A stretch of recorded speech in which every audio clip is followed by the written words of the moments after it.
Good morning. Good morning. Mukhang nasa ulan pa yung isip natin. May bagyo kasi.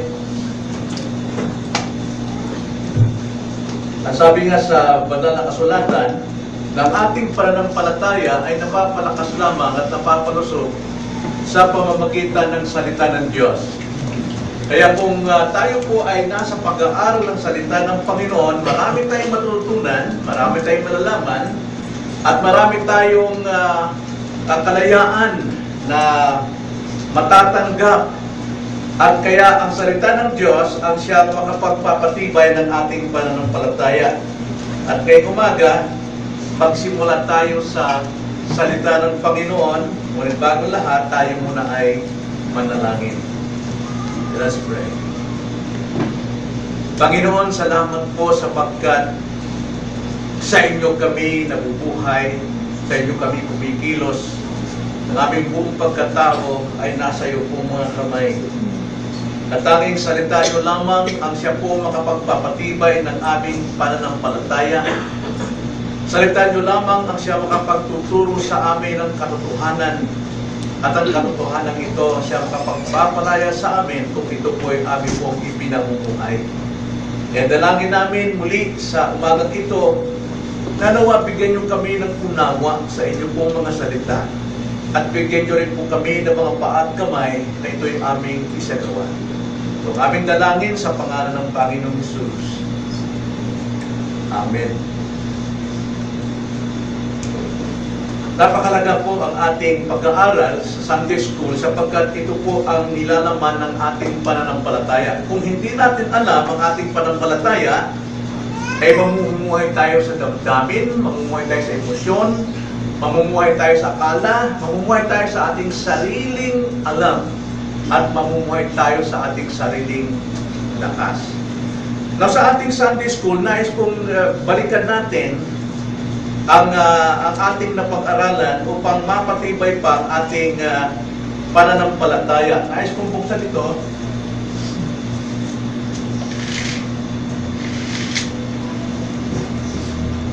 Sa iglesia po, ibinigay ng Diyos ang kanyang banal na kasulatan upang maunawaan natin kung ano ang ating dapat malaman o anong dapat nating panghawakan.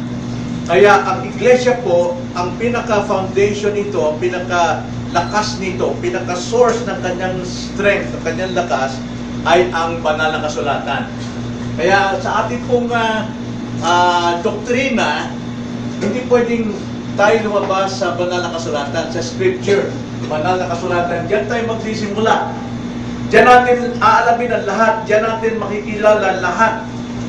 Pagkatapos, ang banal na kasulatan, ito ang ginamit ng Diyos upang siya ay magpakilala sa atin. Walang ibang paraan na ang Diyos ay magpakilala sa atin ng mayroong pong katotohanan magbibigay sa atin ng pananampalataya. Bagamat ang Diyos ay nagpapahayag ng kanyang kapangyarihan sa lahat ng nilikha, pero sa makita ng kanyang salita, dito natin nakikilala ang Diyos, kung sino siya, Trinidad, kung ano ang kanyang layunin sa atin, anong plano niya sa atin, lahat ng maaari natin malaman ay nagmumula sa Scripture at lalo na ang Diyos. At dito na sa banal na kasulatan, nagpakilala ang Diyos na siya ay mayroong itinakda. Ang kanyang itinakda, hindi natin alam. Deuteronomy 29:29. Sacred things belongs to God. At ang Diyos ay nagtakda. Hindi natin alam ito kung hindi natin alam ang banal na kasulatan. Kaya ang banal na kasulatan, ang kailangan natin sa buhay para malaman natin ang lahat.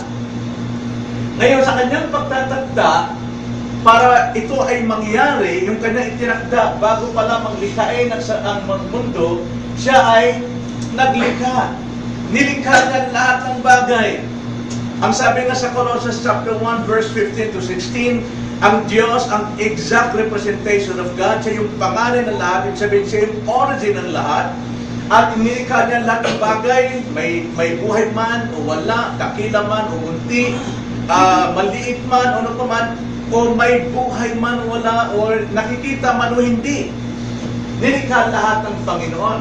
Pero nung likhain niya ang buong sansinukob, hindi niya ito iniwan gaya ng paniniwala ng iba ng Diyos ay malayo sa kanyang nilikha, pinabayaan niya itong kumilo sa kanyang sarili. Kaya mayroon tinatawag na Mother Nature kasi sila-sila ang kumikilos. Hindi po nangyari yon. Ang Diyos po ay hindi umiwalay sa kanyang mga nilikha. Siya po ay may control, kung tawagin yan ay God's providence. So lahat po ng nilikha ng Diyos, no? Lahat ng itinakda ng Diyos bago pa lang ang mundo ay kanya itong nilikha upang mangyari ang kanyang layunin at ito'y pinangangasiwaan niya ng kanyang providensya. Kaya lahat po na nangyari sa buhay natin, walang aksidente. Nasa pamamahala, nasa pangangasiwa ng ating Diyos at wala pong anumang pagkakamali. So nalaman natin, ang God's providence, siya po yung gumagamit ng kasangkapan. At ang kasangkapang ginamit niya ay yung law of nature, diba? Cause and effects. At tayo'y mayroong pananagutan. Sapagkat siya ang first cause, ang Diyos, tayo naman ang second cause. Pag sinabi pong second cause, tayo ay mayroong katungkulan, mayroong tayong kalooban na gawin ang lahat ng bagay na walang nag-uudyok sa atin, walang nagtutulak sa atin para gawin ang lahat ng naisin natin, pero ang Diyos nagbigay ng gabay sa atin, ang banal na kasulatan. Okay? So lahat po na nangyayari sa buhay natin, finufulfill lang natin kung ano yung sikretong nilikha at tinakda ng Diyos. Tulad halimbawa, sabi nga ni Brother Rutol, mas maganda yata kung i-drawing, ano? Halimbawa, ito. Ano ang sabi sa Deuteronomy 29? Baliktad. 29:29. Pakibasa ng 29:29.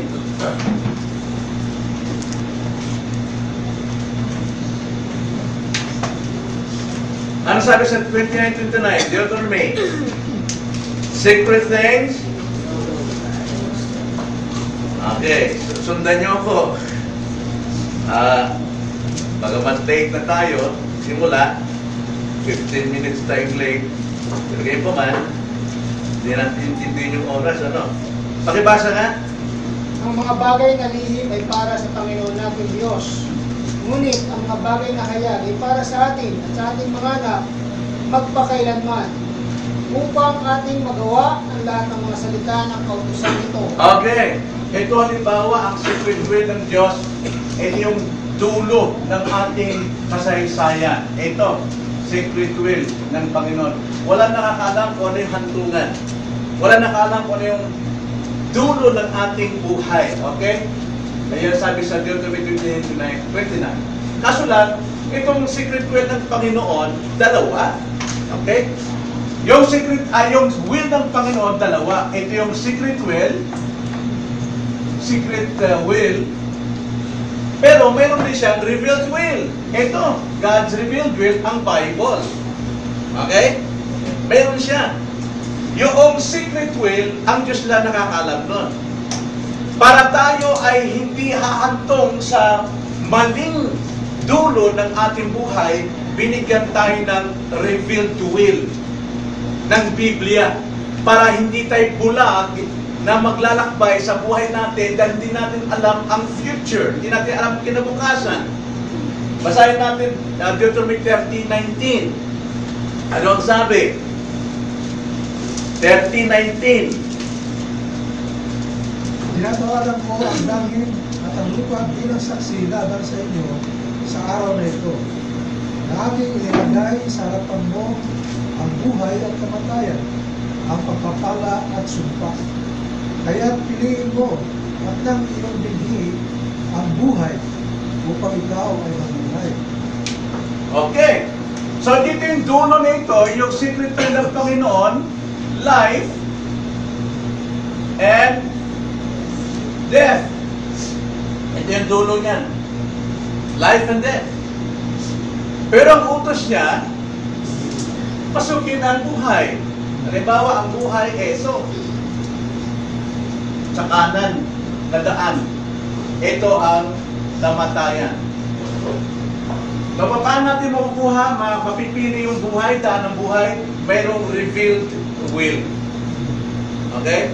Para tayo ay hahantong doon sa magandang buhay na itinakda ng Diyos before the foundation of the world, ay sundin natin ang revealed will. Ngayon, kung ayaw natin sumunod sa revealed will, sigurado dito ka dumadaan patungo sa kamatayan. Now, dito po sa buhay, daan ng buhay, ang sabi sa Matthew 7:13 to 14, pakibasa na. Mateo 7, 13 hanggang 14.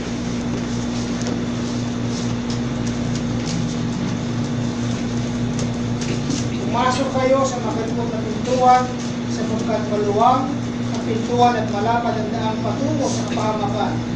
At marami ang pumapasok doon, sapagkat makipot ang pintuan at masikip ang daang patungo sa buhay, at kaunti ang nakatatagpo niyon.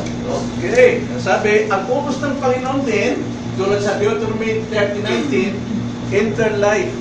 No, pumasok tayo sa makipot na pintuan. Enter ye in at the straight gate. For wide is the gate to, no, and broad is the way that leadeth to destruction. Malapad daw itong daan ito. At ang sabi dyan, ang sabi, many there be with which go in thereat. Many raw, marami raw.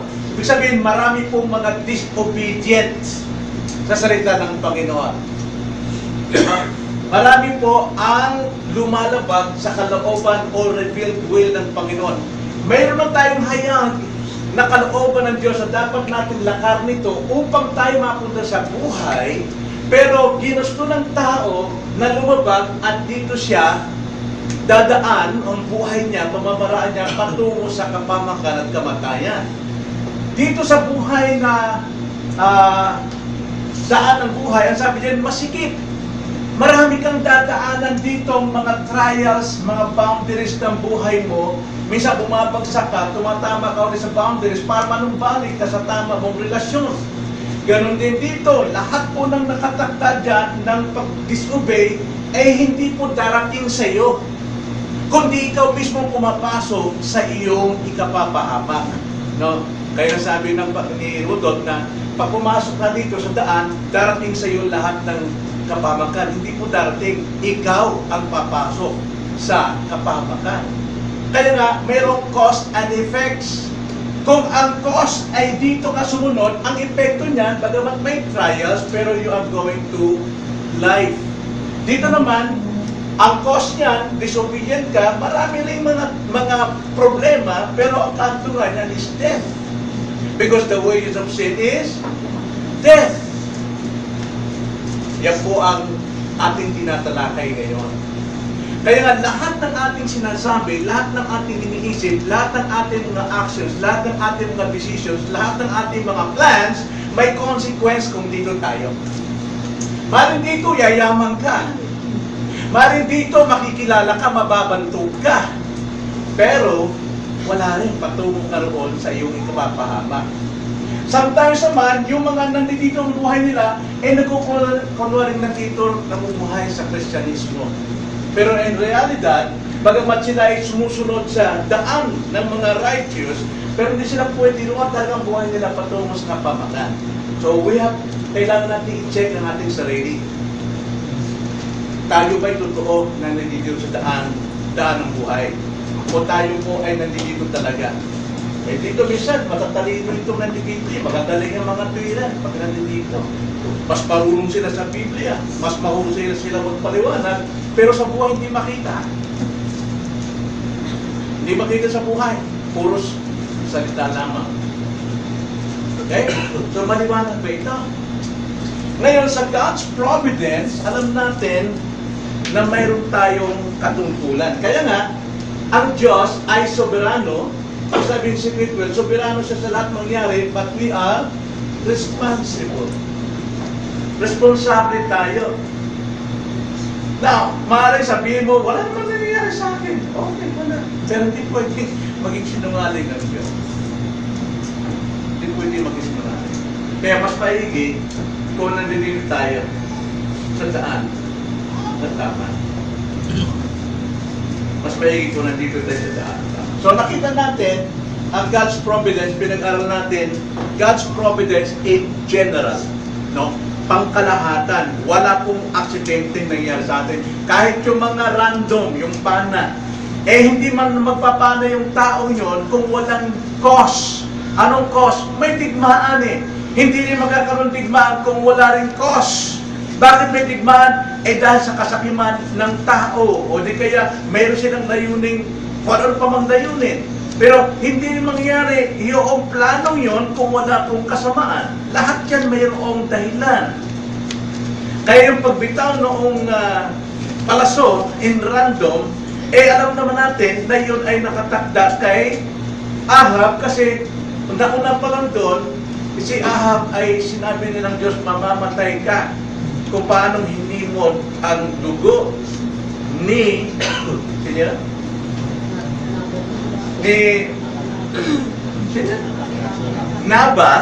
Nabot, no? Ganun din ang iyong mangyayari.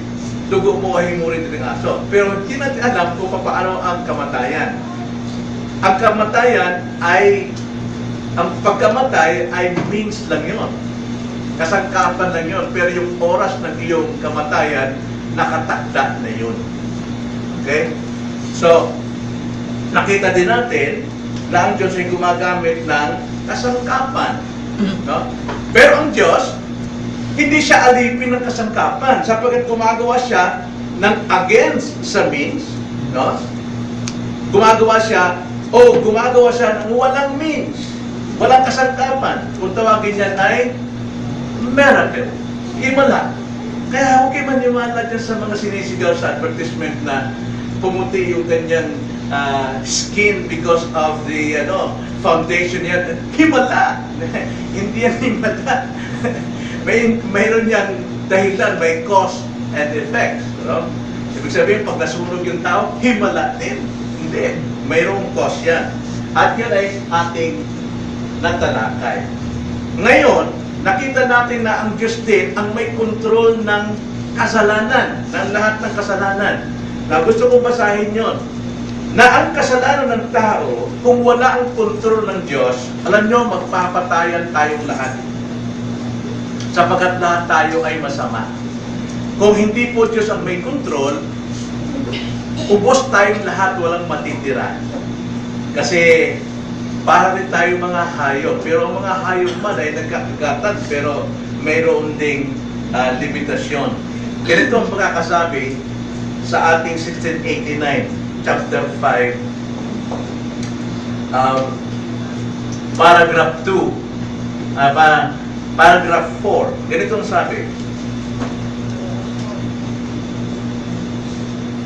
Ang kapangyarihan ng Diyos, di masayod na karunungan at walang hanggang kabutihan, ay umaabot at sumasakop sa lahat. Ano pat ang pagkahulog ng unang tao sa kasalanan at ang lahat ng kasalanang ginagawa ng mga anghel at ng mga tao ay saklaw ng kanyang makapangyarihang layunin. Hindi ito pagbibigay pahintulot lamang. Kita nyo, yun po yung kasalanang ginagawa ng tao, hindi lamang ito pagpapahintulot lamang. No? Kundi ito talaga ay nangyayari dahil tayo po ay makasalanan. Ngunit sa iba't ibang paraan ay kanyang binibigyang hangganan at pinamamahalaan ang masasamang gawa upang ito ay mauwi sa kanyang itinalagang banal na layunin. Gayunman, ang kasalanan ay mula lamang sa mga anghel at mga tao at hindi sa Diyos, na yamang banal at matuwid ay hindi maaaring gumawa o sumang-ayon sa kasalanan. Wala pong kasalanang sinasang-ayunan ang Diyos. Sapagkat kasalanan, ito'y paglabag sa kanyang kalooban. Ngayon, ating tatalakayin naman ay ang kasalanan ng kanyang mga tao. Kasalanan ng mga Kristiyano. Now, ang tension dyan, ganito. Ang tension ay ganito. Kung ang Diyos ay soberano, ibig sabihin, siya ang may control, kalooban niya lahat, no? Ang mangyayari. Kasi pag sinabing sovereign God, ibig sabihin, alam niya ang kanyang kalooban na lahat. Kung ang Diyos ay soberano at nais niyang tayo'y maging banal, bakit ipinahintulot niyang mahulog tayo sa kasalanan? Okay? Bakit ipinahintulot ng Diyos na mahulog tayo sa kasalanan? Kung Kristiyano ka, dapat hindi na sana nagkakasalang Kristiyano eh. Pero, ang sabi diyan sa ating tension, bakit na ipinahintulot ng Diyos na tayo ay mahulog sa kasalanan? Now, ating basahin ang paragraph 5 ng ating 1689 chapter 5. Ganito ang pagkakasabi. Ang Diyos na pinakamarunong sa lahat, matuwid at mapagbiyaya, ay may pagkakataon na pinahintulutan ang kanyang mga anak na mahulog sa iba't ibang uri ng tukso. No? Pinahintulutan ng Diyos, no? Na mahulog sa iba't ibang uri ng tukso ang kanyang mga tao. Pero alam natin, tayo po, likas natin yung kasalanan, sadya natin ginagawa ang kasalanan. Kaya kung tayo nagkakasala, wala tayong dapat sisihin, kundi ang ating sarili lamang. Na may dahilan ng Panginoon, bakit pinahintulutan niya ang kanyang mga tao ay mahulog sa kasalanan. Pero hindi ibig sabihin, kalooban ng Diyos ang iyong kasalanan. Kundi pinahintulot upang, ang sabi dyan, maranasan ang pagkamakasalanan ng kanilang sariling mga puso. Ito ay bilang pagdidisiplina sa kanila dahil sa ginawang kasalanan o kaya ay pagtuturo ng kababaang loob sa pagpapakita sa kanila ng natatagong kasamaan at daya na nanatili sa kanilang puso. Layunin din niya na kanilang makita ang lubos nilang pangangailangan sa Diyos sa lahat ng oras. Tutulong ito sa kanila na magbantay laban sa pagkakasala sa hinaharap. Sa ganito at sa iba pang mga kaparaanan, ang kanyang matuwid at mga banal na layunin ay naisa sa gawa. Kaya nga, ang lahat ng nangyayari sa kanyang mga hinirang ay sa pamamagitan ng kanyang pagtatagda sa kanyang ikaluluwalhati at sa kanilang ikabubuti. No, masyado pong malawak yun, pero ating isa-isahin ito. No. Ayon po sa ating binasa, realidad po ito na tayo po ay nahuhulog sa kasalanan. Pero sa lahat ng yan, ipinahintulot ng Diyos upang tayo'y matuto. Ibig sabihin, okay? Ipinahintulot ng Diyos na tayo ay gumawa ng ating kasalanang nag-uudyok sa puso upang tayo'y matuto. So, hindi natin masisisi ang Diyos. Bakit hindi mo pinigilan Diyos? Hindi, likas sa iyo na mayroon kang kasalanan. At likas sa iyo na gumawa ng kasalanan. Pero para matuto ka sa iyong kasalanan, mahulog ka dyan. Now, ano yung kasalanan na nag-uudyok sa atin kayong tayo po ay mga Kristiyano na? Ito yung realidad ng remaining sin sa ating mga buhay. Ating Diyos na pinakamatalino, matuwid at mahabagin, ay kadalasang ipinahintulot sa ilang pagkakataon na iwan tayo sa ating sariling mga kalooban. Hindi dahil kaaway, kundi bilang anak na tayo ay humarap sa mga tukso at sa kabulukan. Tandaan natin, God is wise, righteous, and merciful. But He allows us to face temptations and even to fall into sin. Kasi dapat tayong matuto sa mabuting kalooban ng Diyos. At alam mo naman natin, after the fall, doon lamang nalalaman ng tao kung ano yung mabuti. Sapagat nung hindi pa sila bumagsak, pawang mabuti. Wala sila makitang comparison, pawang mabuti. Pero nung sila yung nagkasala, na doon nila nalaman na masama pala yung ginawa ko. Ito pala yung dapat. So, mayroon pong pangyayari dyan. Sa Bible po, isang halimbawa, marami po sa Bible na iniwanan ng Diyos sa kanyang sariling puso na tao. Tulad kay Saul, at iba pa, no, magamat walang direktang sinabi, pero pinahintulutan ng Diyos, ibig sabihin, pinabayaan siya ng Diyos para gawin ko yung likas niya. Ang likas sa atin ngayon, we are forgiven sinners, but we still have remaining sin. At ito po ay makikita natin sa buhay po ni Ezekiel. Hezekiah. Now, kilala si Hezekiah? King Hezekiah. Now, si King Hezekiah, bagamat siya pinagpapala ng Diyos sa lahat ng kanyang ginagawa, matagumpay talaga siya. Pero dumating ang time na yumabang siya. Okay? Ang kayabangan niya, total, marami na siya nagagawa, pero hindi niya sinabi yon. Kasi ang pride, hindi bibig sa bibig yun. Pag sinabing ang pride ay lumalabas sa bibig natin, kahambugan na yon. Pero ang pride natin, usually nasa ating puso. At nakikita ito sa ating mga gawa, sa ating mga ginagawa. Si Hezekiah ganun eh. Siya ay maraming inambag sa Jerusalem, ay sa Israel. Talagang siyang naging pag-asa ng mga tao yun. Yumabang siya. Kaya sabi ng Panginoon kay Propeta Isaiah, puntahan mo si Hezekiah, sabihin mo sa kanya, ihanda niya ng kanyang sarili, ang kanyang sambahayan. Sapagkat yung kanyang karamdaman, binigyan siya ng karamdaman ay hindi na siya gagaling. So, pinuntahan ni Prophet Isaiah at sinabi niya kay Hezekiah, pero kita niyo naman, si Hezekiah is a man of God. He's a child of God. Kaya noong marinig niya ang salita ng Diyos mula sa propeta, hindi siya nagsabi, marami akong naambag, marami akong nagawa.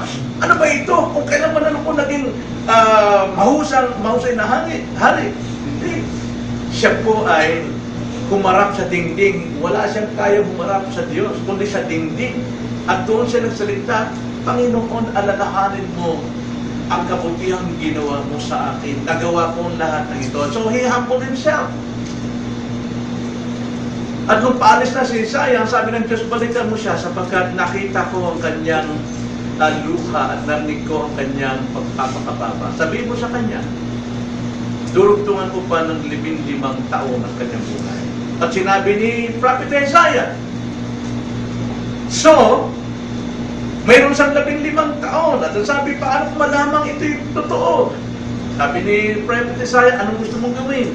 Anong pagtatang gusto mo? Yung anino, papantin ko ng sobra o paatrasin? Ang sabi ni Hezekiah, kung papantin, natural lang yun. Ang himala, ibig sabihin, yung sanuna, paatras, pinaatras na. Kaya sabi ni Isaiah, sige, kukuha kayo ng gamot, pagalingin yung sugat niya, at siya ay mabubuhay. Alam naman natin na ang Diyos nagdugtong ang buhay. Pero pagkatapos nun, yumabang na naman siya. No, pinakita na naman niya ang kanyang kayamanan, ang kanyang kabantugan, ang kaharian sa kanyang mismong mga kaaway.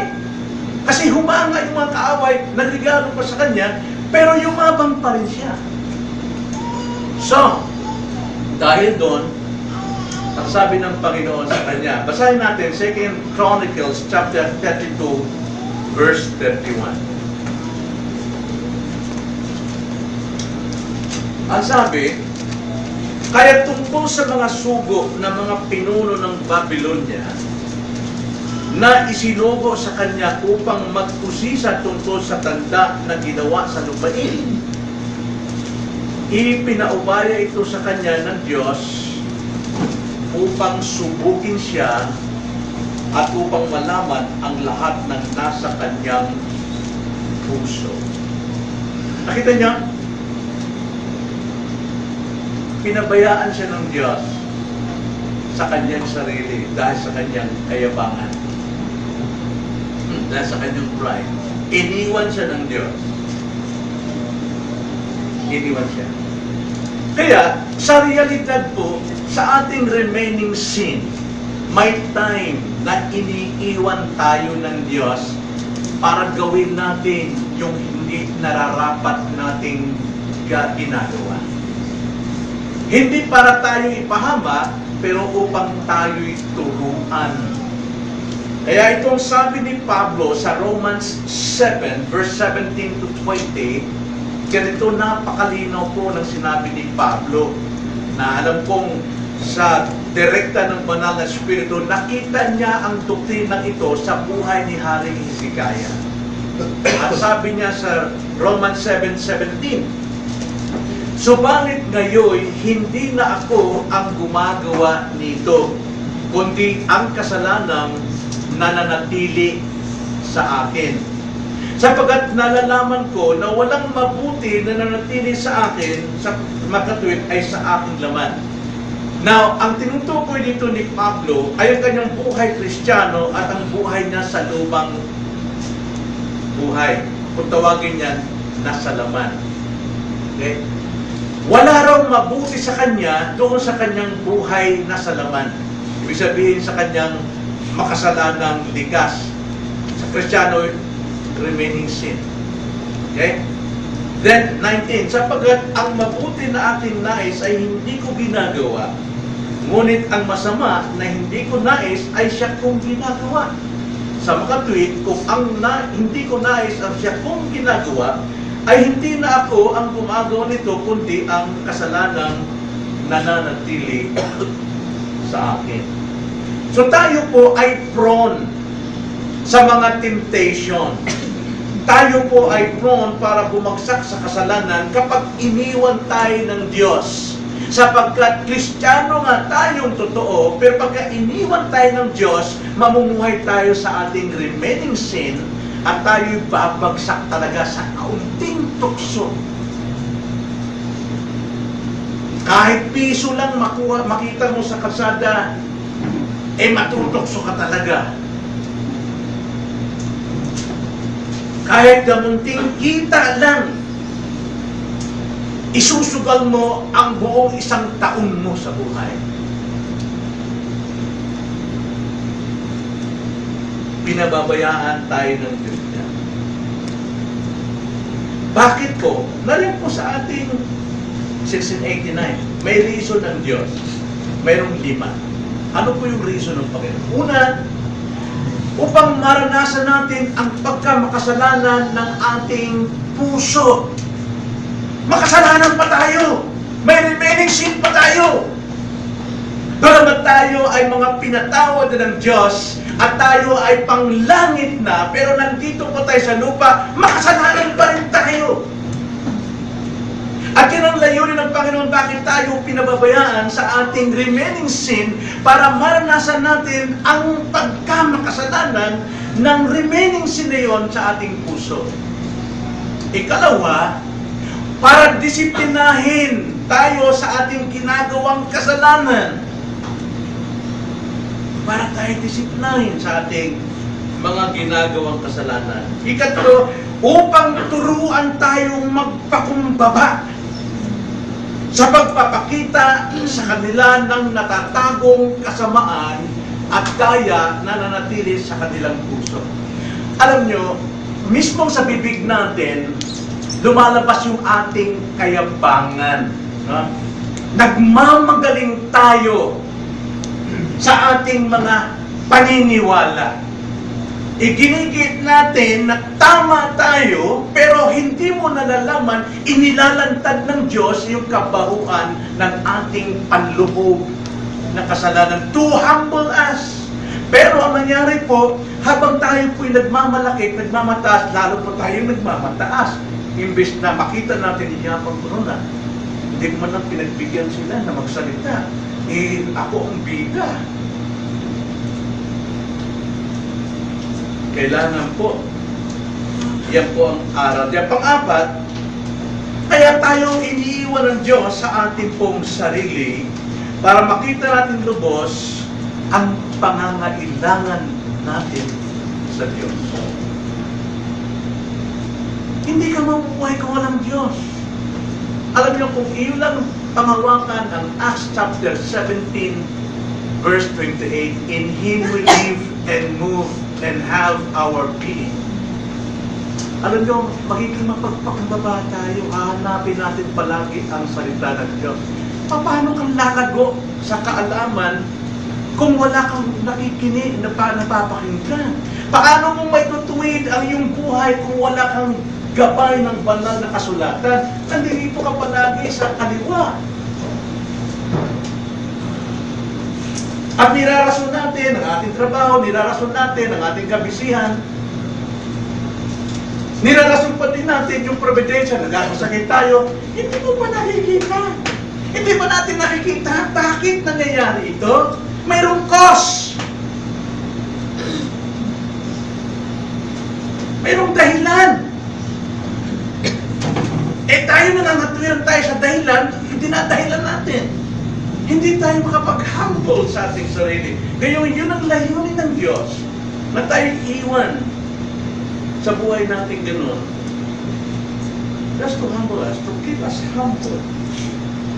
At panglima, nangyayari ito, mga kapatid, para mamulat tayo, nang sa ganun, tayo po ay tulungang magbantay sa future nating sins pa. Marami pang kasaganang darana sa atin, pero tinuturuan tayo na magbantay na huwag nang maulit. Huwag nang maulit. Kaya kung atin po itong ilapat sa ating buhay, sa ganito at sa iba pang kaparaanan, ang matuwid ng Diyos o katwiran ng Diyos at ang banal niyang layunin na isasagawa pa rin. Kahit sa ating pagkakasala, na isasagawa pa rin ng Diyos ang kanyang banal na layunin. Why? Sapagkat yun lamang banal niyang layunin para magising tayo. Nanuluwalhati pa rin ng Diyos. Pero kung hindi tayo nagising, luwalhati pa rin ng Diyos at matutupad pa rin lahat ng iyong aanihin dito sa maling buhay. Dito pa rin, lahat yun. Hindi ang darating sa iyo, ikaw pumapasok dyan.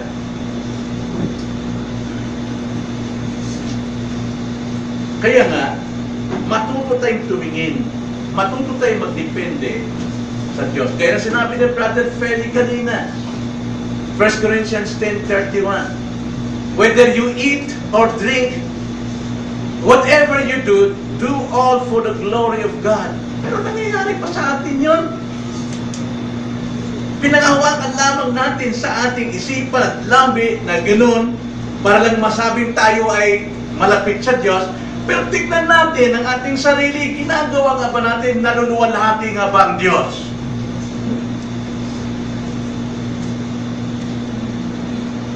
Dapat tayo matuto ng mga leksyon sa ating mga kasalanan. Huwag nating sisihin ng Diyos. Huwag natin sisihin ng Diyos, bakit nangyayari sa akin ito? Bakit ganito? Ang bigat naman. Bakit ganito? Bakit nangyayari ito? Nangyayari yan. Ginagamit ng Diyos para sa ikabubuti mo. And we know that in all things, God works together for good for those who love Him, who are called by His name. So yun po yung kasalanan ng mga Kristiyano, mga kapatid. Kung nakakasala tayo, ang layunin dyan, ibaba tayo. Huwag tayo magpatuloy dyan. Huwag tayo magpatuloy. Ikalawa, tingnan din natin ang kasalanan ng mga masasama. Kasalanan ng mga masasama, masasamang tao, talaga masama eh. Paragraph 6, ganito pong pagkakasabi. Ang Diyos na matuwid, ang Diyos na matuwid na hukom, ay may ibang pakikitungo sa mga masasama at di makadiyos na tao. Ginagantihan niya sila ng pagkabulag at katigasan ng puso dahil sa kanilang kasalanan. Hindi niya ipinagkakaloob sa kanila ang biyaya na maaaring magbigay liwanag sa kanilang isip at gumawa sa kanilang puso. At may pagkakataon din na kanyang binabawi ang kaloob na ibinigay sa kanila. Gayon din, inilalagay sila ng Diyos sa isang kalagayan na pumupukaw sa kanilang puso na magkasala. Sa mga tuwibigay, kanyang iniiwan sila sa kanilang sariling kabulukan, sa mga tukso sa sanlibutan at sa kapangyarihan ni Satanas na nagbubunga ng kanilang pagmamatigas sa pamamagitan ng paggamit ng mga mismong kasangkapan na ginagamit ng Diyos para sa pagpapalambot ng mga puso ng mga iba. Napakalinaw po yan. Sa buong Biblia, mababasa natin yan. Pero salamat po sa 1689 sapagkat sinamaray sa atin. At may mga supporting Bible references na ating basahin. Na makikita natin, kaiba po ang pakikitungo ng Diyos sa masamang tao. Unbelievers. Kaysa sa mga Kristiyano. Kaiba po. Ang mga unbelievers, bagamat sila'y nakakakita, bagamat sila'y nakakadama ng awa, pero pagdating po sa espiritual na bagay, pagdating po sa kalooban ng Diyos, bulag sila at matigas ang kanilang puso. Tigas ang kanilang puso. At dahil dyan, yumayaman sila, umuunlad sila. Yung mga bagay na hindi nila dating naranasan nila, na-experience nila. Dahil pinabayaan sila sa kanilang mga baluktot na pamamaraan sa buhay. Kadalasan, alam naman natin, ang mundo, mayroon lang ilang dosenang yumayaman ng 4 times ngayon 2016 because of their wickedness. At yung mga mahihirap, 4 times din naghihirap. Ibig sabihin, marami pong masenso dahil po sa kasamaan. Kaya hindi nangangahulugan, sila'y pinagpala ng Diyos. Romans chapter 1:24, ganito pong resulta ng kanilang buhay.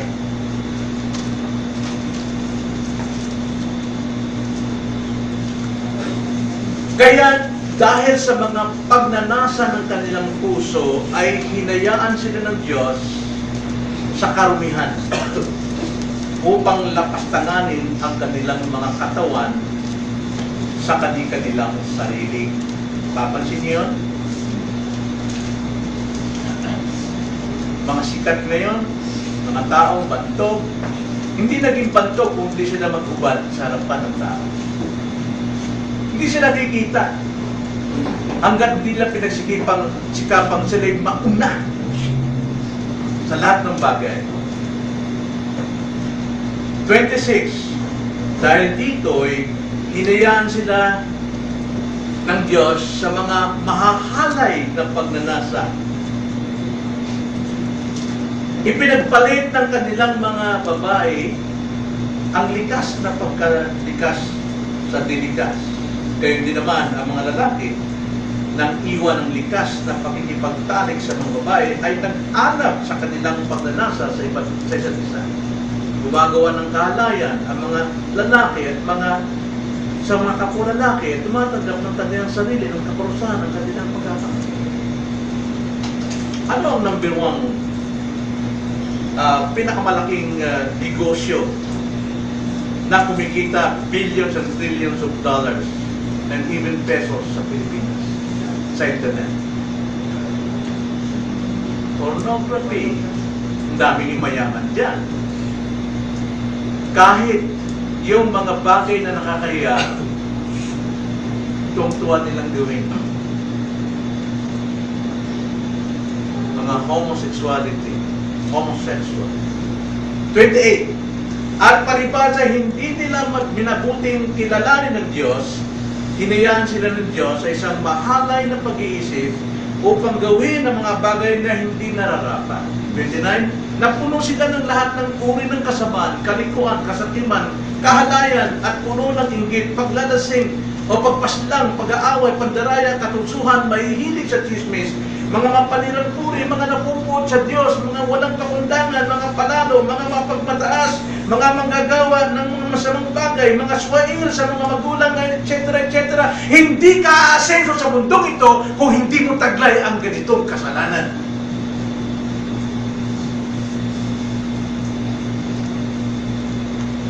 Hinayaan sila ng Diyos. Kaya ba po pa ito? Sa Kristiyano naman, hinayaan tayo ng Diyos para mahulog sa kasalanan para tayo magising.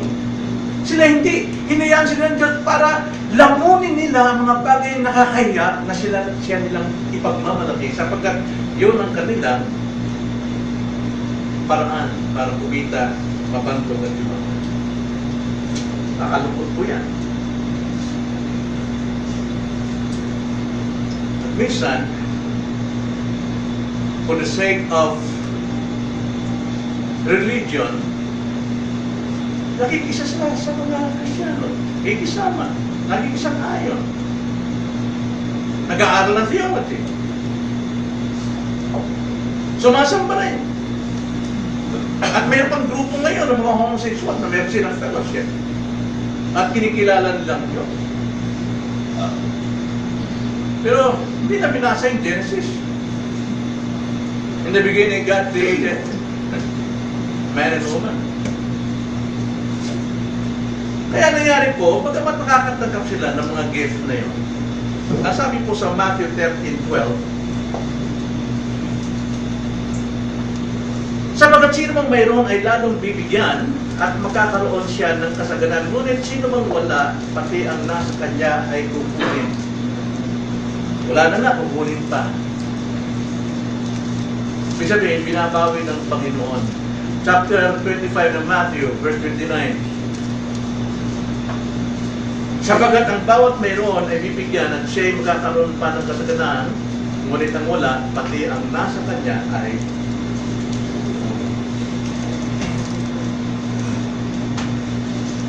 pero ang nangyari, sa totoo, nilalagay sila ng Diyos sa kalagayan. No? Hindi para sila ay lumapit sa Diyos, magsisi sa kanilang kasalanan, kundi hinayaan silang pupukawin sila para gumawa ng kasamaan. Para gumawa pa ng kasamaan. May isang halimbawa sa Bible, sa 2 Kings chapter 8. Kung ating babasahin yon, mayroon po isang pangalan ay si Hazael. Siya po ay isang pinuno ng isang hari ng Assyria. At itong haring ng Assyria, na ang pangalan niya ay si ano ba pangalan itong haring ito? Ben-Hadad, ay nagkasakit. Nagkasakit si Ben-Hadad. At narinig nila na itong si Prophet Elisha ay naroon malapit sa kanila. Kaya inutusan niya. Ang sabi niya kay Hazael, na kanyang tao, puntaan mo ang tao ng Diyos. Kita mo, unbeliever ito pero nakakilala sa Diyos. Puntaan mo ang tao ng Diyos at tanong mo na kung sa kanyang Diyos, ako ba'y gagaling? At nagpunta si Hazael kay Eliseo. At ang sabi sa verse 12, at sinabi ni Hazael, bakit umiiyak ang aking Panginoon? At siya'y sumagot, sapagkat nalalaman ko ang kasamaan na iyong gagawin sa mga anak ni Israel. Ang kanilang mga tanggulan ay iyong susunugin ng apoy, at ang kanilang mga kabataang lalaki ay iyong papatayin ng tabak, at nudurugin ang kanilang mga bata, at iyong bibiyakin ang tiyan ng mga babaeng buntis. Kung ating babasahin ng nauna, verse 10 hanggang 11, ang sabi nitong si Hazael, may anak po ang aking may sakit ng aking Panginoon si Abinadab. Si Hadad, wala. Gagaling ba siya? Ang sabi ni Prophet Elijah, totoong gagaling siya. Nung tinignan niya, sabi niya, totoong gagaling siya, nakatingin siya doon sa mata ni Hazael. Nakatitig siya sa iyo, sa mata ni Hazael. At habang siya nakatitig, umiiyak si Prophet Elijah. At ang sabi ni Hazael, bakit po umiiyak ang aking Panginoon? Sabi niya, totoong gagaling ang iyong hari. Pero mamamatay siya. Dahil ikaw papatay sa kanya, dudulugin mo mga kalalakihan doon. Bubuksan mo ang tiyan ng mga babae. Yan ang sinabi rito. At nakikita natin, verse 13 to 14, ginawa nga niya sa ayon ng Panginoon. Ibig sabihin, ano pong nangyari doon? Bagamat lumalapit sa prophet of God, pero yung pagkakataon yun, yun ang pumukaw kay Hazael para magkasala. Yun ang pumukaw sa kanya. Kaya ang Diyos, may pagkakataong inilalagay ang isang tao sa kalagayang pumupukaw sa kanya para gawin ang isang karumal-dumal sa kasalanan. Alam natin, di ba? All have sinned. Lahat ay makasalanan. At kapos sa lahat ng biyaya ng Panginoon. So, ang kabayaran ng kasalanan ay kamatayan. Lahat ng tao, patungo sa kamatayan. Pero, dahil sa biyaya ng Panginoon, mayroong naligtas. Pero yung mga taong hindi nadala ng biyaya ng Panginoon, hindi ibig sabihin naggalit at napunta ang Diyos doon. Hindi. Sila'y likas na makasalanan, kaya sila papunta sa kapamakan. Pinabayaan. Pero, ang mga taong kinalagdan ng Diyos na bigyan ng kanyang biyaya, yun yung nagigising sa kalutuhanan. Tulad itong si Hazael. Walang biyaya ng Diyos sa kanyang puso. Ang alam niya lamang, pumatay, bagamat gumagawa siya ng mabuti sa kanyang hari. So, ingatan natin sa buhay natin yan, na maaaring tayo ngayon, kung naman mangyari, ginagawa lang natin yung fulfillment na tinagda ng Diyos na kapamakan sa buhay natin.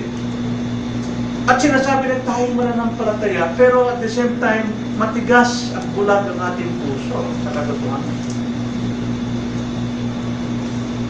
Nasa pagpupukaw tayo na lalo pang gawin ng kasalanan.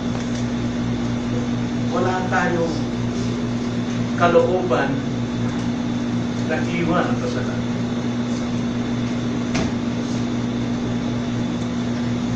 Alam niyo, nakakapangilabot po na tayo mapunta sa kamay ng Diyos. Kapag kamay ng Diyos ang ating buhay,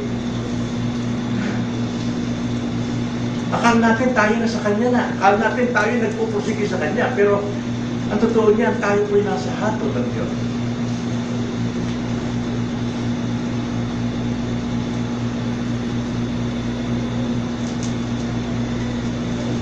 Nakakapangilabot po ang mahulog sa mga kamay ng Diyos.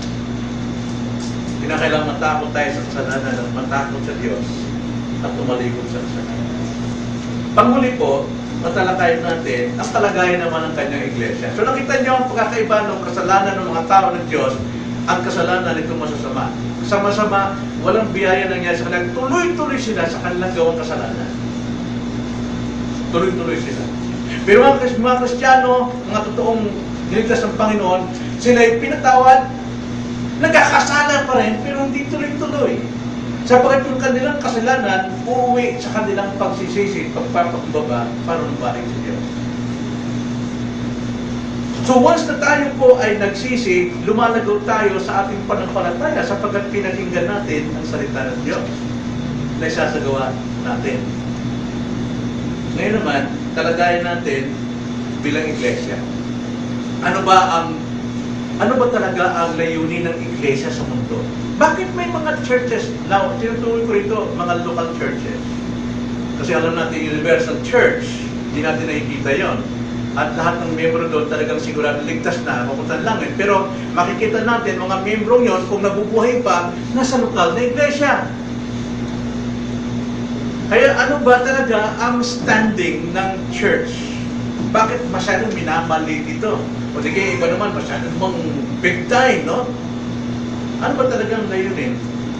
Nabasahin natin, paragraph 7, panghuli. Napakailan nito. Ganito sabi,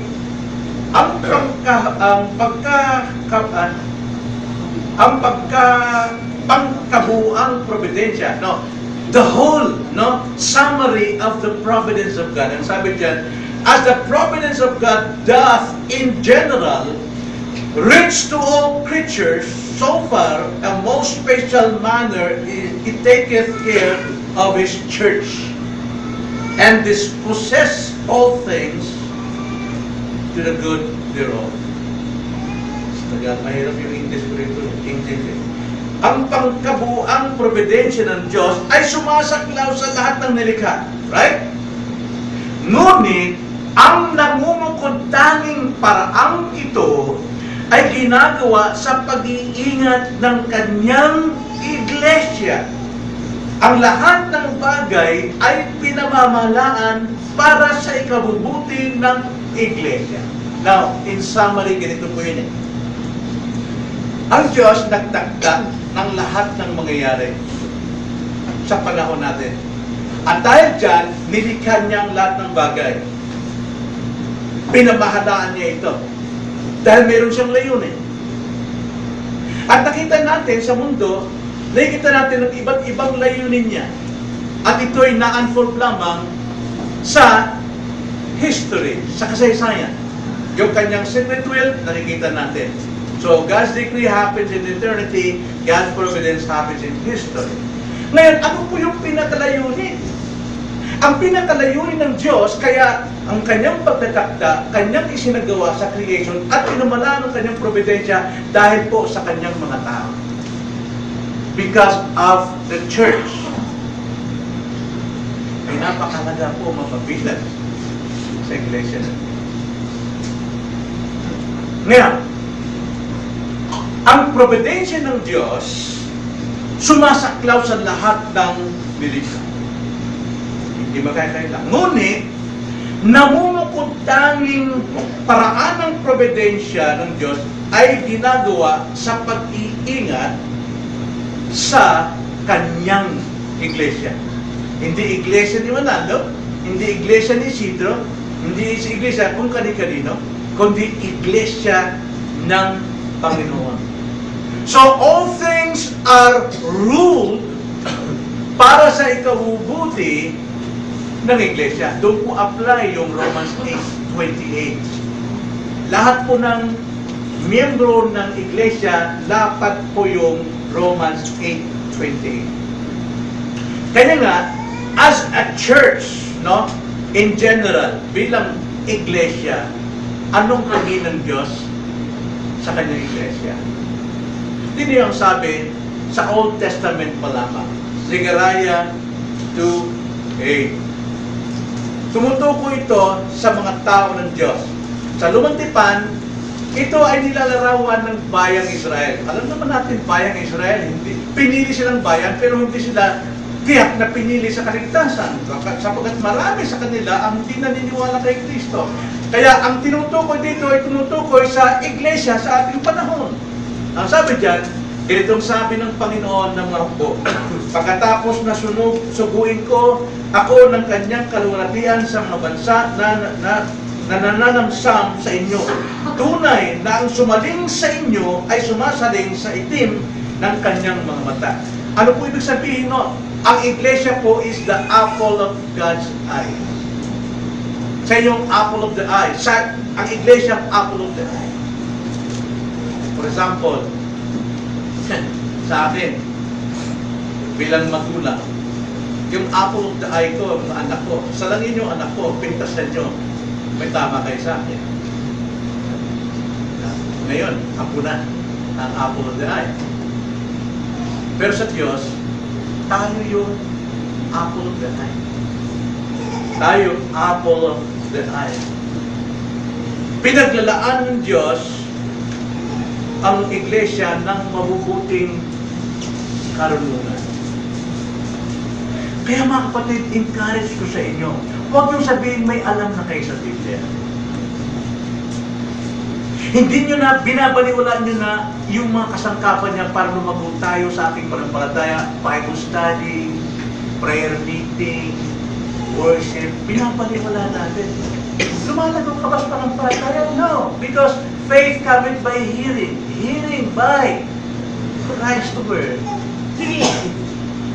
Kung sabihin, lumalago ka sa panampalataya, ngayong wala ka naman sa tuwing may pag-aaral. Anong nalalaman mo? Wala, nalalaman mo lamang sarili mo. Pero hindi mo nalalaman yung time na yun kung ano yung kalooban ng Diyos para sa iyo because you are not there. Wala ka dun eh. Sabihin mo, alam mo na yan? No. Ang layunin ng Diyos, bigyan tayo ng isang mabuting kaalaman ng kanyang kalooban. Proverbs 2, verse 7 to 8. Ganito ang sabi. Pinaglalaanan niya ang matuwid ng magaling na karunungan. Siya'y kalasag sa mga lumalakad ng may katapatan upang mabantayan niya ang mga landas ng katarungan at maingatan ang daan ng kanyang mga banal. Ano po sinasabi dyan? Ang Diyos ay nagbibigay ng karunungan sa mga taong matuwid. Bakit po? Ito'y kanilang kalasag sa kanilang buhay. Dito sila mga manatiling tapat sa Diyos. Kapag wala kang salita ng Diyos, gagawin mo kung anong gusto mo. At hindi ng Diyos. At ikalamang sabi dyan, ang salita ng Panginoon, yung karunungan, ito magbabantay ng iyong landas tungo sa katuwiran, katarungan. Hindi kayabangan at pagsisinungaling at pangangatwiran ng ating kamalian, ginagawa nating tuwid. Kaya kung wala tayong salita ng Diyos, anong ginagamit ng ating katwiran? Sarili natin. At yung ba ay katumbas ng salita ng Diyos? No. Isaiah 43, verse 3 to 5. Ang sabi ng Panginoon, sapagkat ako ang Panginoon mong Diyos, ang banal ng Israel, ang iyong tagapagligtas, aking ibinigay ang Ehipto bilang pagtubo sa iyo, ang Ethiopia at ang Sebang bilang kapalit ko. Sapagkat ikaw ay mahalaga sa aking paningin, at kagalang-galang at minamahal kita, nagbibigay ako ng mga tao na pamalit sa iyo, at mga bayan na kapalit ng buhay mo. Huwag kang matakot sapagkat ako'y kasama mo. Aking dadalhin ang iyong lahi mula sa silangan at titipurin kita mula sa kanluran. Alam niyo, ganyan po magturing ng Diyos sa iglesia. Paano yung tinuring ang mga Israel noon na masunurin sa Kanya, lalo tigit sa Kanyang iglesia ngayon. So, bilang magtatapos mga kapatid, nais kong bigyan nyo ng application. Alam nyo, marami pong mga history nangyari sa atin buhay. History ni Rizal, history ni Mabini, history ni Abraham Lincoln, everything history. But the greatest and important history is the history of God's church. Sapagkat ang history po ng God's Church, yung po kanyang itinakda before the foundation of the world. At tinitiyak niya na lahat po ng mga bagay mauwi para sa kabutihan ng kanyang iglesia. Ngayon, sino ngayon, kung mayroon man, ang nakikinabang ng natatanging pangangalaga ng Diyos? Ang mga tanyak ba? Ang mga dakilang tao ba? Ang mga politiko? O ang mga Hudyo ba? O di kaya ang mga malalaking simbahan? Hindi. Bagos ang iglesia. God's Church. Ito ang isang madalas na natatabingan, subalit tunay na kaliwang katotohanan. Alam niyo kung bakit nananatili ang mga tao sa mundo ito? Because of the church. Alam niyo kung bakit nangyayaring umaasenso ang mga tao, mga unbelievers? Because of the church. Pinipresent pa ng Panginoon, wala pa yung judgment. Kaya may pagkakataon ng mga tao na sila yumaman, lumago sa kanilang kalokohan, sa kanilang kasalanan, sa kanilang pandaraya. Lumalago sila. Dahil pinipreserve ng Diyos ang church. Kaya ang church, ang siyang susi para hindi hatulan ang mga tao sa mundong ito pagkos silang may lumasenso sa kanilang buhay at kayabangan. Nasaan ang sentro ng providensya ng Diyos sa mundo? Nasa Jerusalem ba? Nandoon ang templo ng Diyos? Nandoon ba ang sentro ng providensya ng Diyos? Hindi. Sa Roma ba? Nandoon ba lahat? Sa Vatican? Sa Mecca? Hindi po. Bagkos, kung nasaan tayo, kung nasaan ang iglesia, naroon ang providensya ng Diyos. Huwag tanggapin ng isang sekular na mentalidad na kung ano ang importante sa buhay. Hanap buhay muna.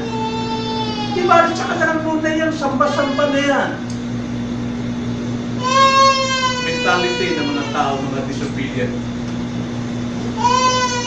Right now, nakikita mo, umuunlad sila. Pero huwag tayo magpadala dyan. Sapagkat, at the end, alam natin kung sino yung kilala ng Panginoon. Halika kayo, aking mga pinili, pumasok kayo sa daigdig na itinakda para sa inyo ng akin. Mga kapatid, hapon ko sa inyo, hanapin ninyo ang salita ng Diyos. Ito ang gabay natin tungo sa buhay. Magpakalago tayo. Huwag tayong mamuhay tulad ng mga taong walang pagkilala sa Diyos. Mga nagmamalaki sa kanilang sariling karunungan, kaalaman, sa kayanan. Ang providensya ng Diyos, ang kasakdalan ng providensya ng Diyos, nasa iglesia. Manatiling kabilang sa iglesia. At sa pamamaraan yan, kung kayo na natili kay Kristo, na siyang pulo ng iglesia. Tayo manalangin. Panginoon, salamat po sa inyong pong mga salita. Tunay na ligaw kami, Panginoon, sa buhay namin. Kami lumalakad sa sarili naming mata. Kung hindi po namin nabibigyan ng halaga ang salita na siya nagtuturo sa amin ng totoong laman ng aming pananampalataya. Ayaw naming mabuhay na nagsasabing mayroon kaming pananampalataya, ngunit ang pao walang laman. Kaya pagdating po sa problema, hindi namin masagot. Hindi namin makita ang iyong layunin. Ang tanging layunin niyo ay upang kami manumbalik sa inyo, magpakubaba, umamin ang aming kasalanan, at mamuhay sa iyong gabay sa iyong santo. Ano po ang makukuha namin? Maangkin man namin ang buong sanlibutan kung ang aming kaluluwa naliligaw naman. Kaya Lord, tulungan na kami. In Jesus' name.